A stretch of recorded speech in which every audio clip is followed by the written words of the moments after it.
Good day, grade 8 students! Welcome to our new learning episode. This is Miss Aica, your math study buddy. Before we start, kindly prepare the following. First is your Math 8 self-learning module or any book references. Second is your pen and paper for note-taking and writing your answers as we go through this discussion. And the most important of all is to find a place in your home where you feel comfortable to study and learn. Our learning competency for today is to illustrate the ASA congruence postulate.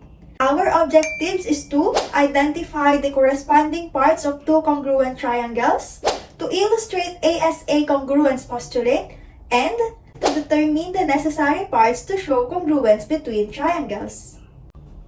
Last meeting, we've tackled SAS congruence postulate.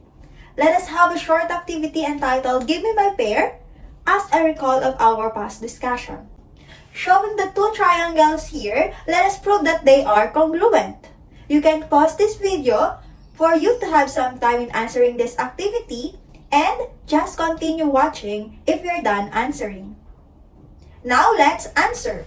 So based on the markings, we have here two congruent sides and one congruent angle. So we have here line segment SI corresponds to line segment EI. So we all know that S corresponds to E. So that's why we started here going to the arc. So ganun din natin sinulat yung pangalawang segment. And now, we are going to name the congruent angles. So we have here angle SIM. So this one, angle SIM, corresponds to angle EIL. So this one. So from the first congruent side going to the second congruent side, that's how you write them. Okay? And the middle letter must be the I because the angle can be found in the vertex I or in the point I. So now let's have the second congruent side. So we have here the line segment IM corresponds to line segment IL. So these are the parts of our congruent triangles. So they are the side, angle, and side. Now we can say that triangle SIM is congruent to triangle EIL by SAS postulate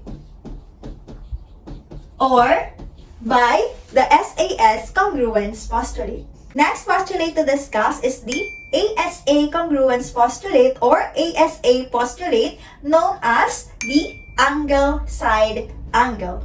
This postulate states that if two angles on the included side of one triangle are congruent to two angles on an included side of another triangle, then the two triangles are congruent. Included side of a triangle is a side between two named congruent angles of a triangle. Let's have an example. Given the two triangles, we are going to identify its corresponding parts based on their markings. You can pause this video to have some time in answering this activity and just continue watching after answering. Let's now answer. We're going to write all of its corresponding parts. So given the two triangles and their markings, we can see that we have two congruent angles and one congruent sides. So let's name first the congruent angles. So we have here angle ABE corresponds to angle DBC. So they are corresponding to each other because they are vertical angles and that's why they are congruent. Next one, we have the congruent or the corresponding sides. So we have line segment AB corresponds to line segment DB. And last one, we have another corresponding angles. We can name it as angle BAE corresponds to angle BDC. Now we already have here an angle, a side, and another angle. So based on this, we can say that triangle ABE is congruent to triangle DBC by the ASA postulate or the ASA congruence postulate. Make sure that the arrangement of the letters are correct. Let's have another example. So here is our given triangles. So you can see that the markings are different. So in congruent triangles, the markings are not always the same. And we can also use the arcs as well as the lines to signify the congruent angles. Siyempre, kung ano yung magkatulad ng symbol, sila yung magka-correspondence.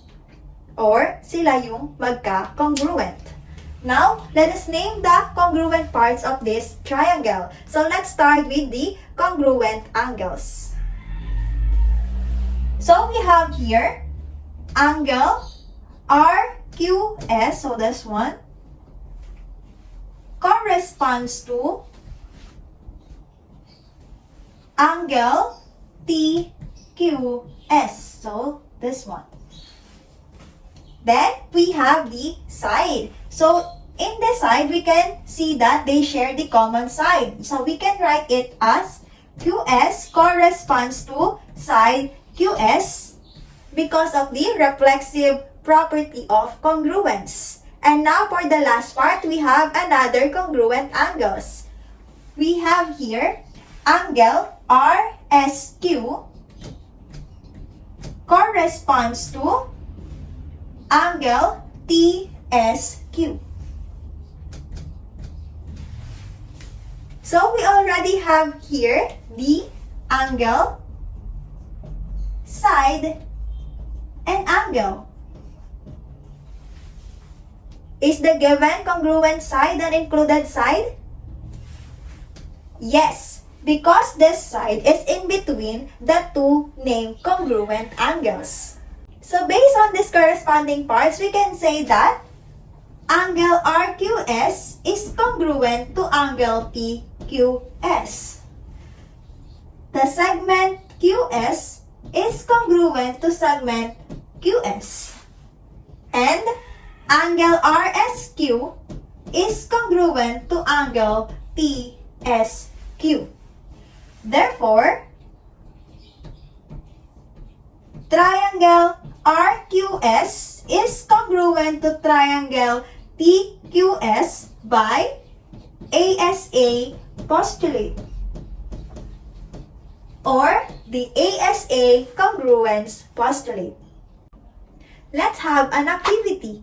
Write all the congruent parts of each pairs of triangles and we're going to prove if they are congruent.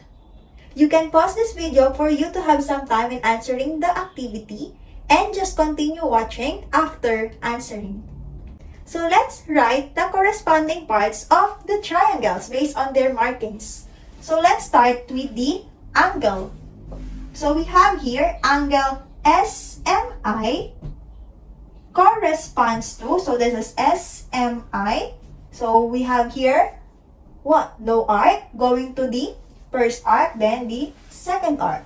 So we have here SMI. This one is congruent to ELI, or this one corresponds to angle ELI. Next, we have here the sides, the given side. So we have there the line segment MI corresponds to line segment LI. And for the last one, in ASA, we need an angle, side, angle. We already have here an angle and a side. So we have a missing angle. We can use the vertical angles because we know that they are congruent. So this is the vertical angles. We can name them as angle MIS corresponds to, so this is MIS, and it is corresponds to angle LIE. So based on its corresponding parts, we can say that angle SMI is congruent to angle ELI. Line segment MI is congruent to line segment LI. And angle MIS is congruent to angle LIE. Therefore, triangle SMI is congruent to triangle ELI by ASA postulate,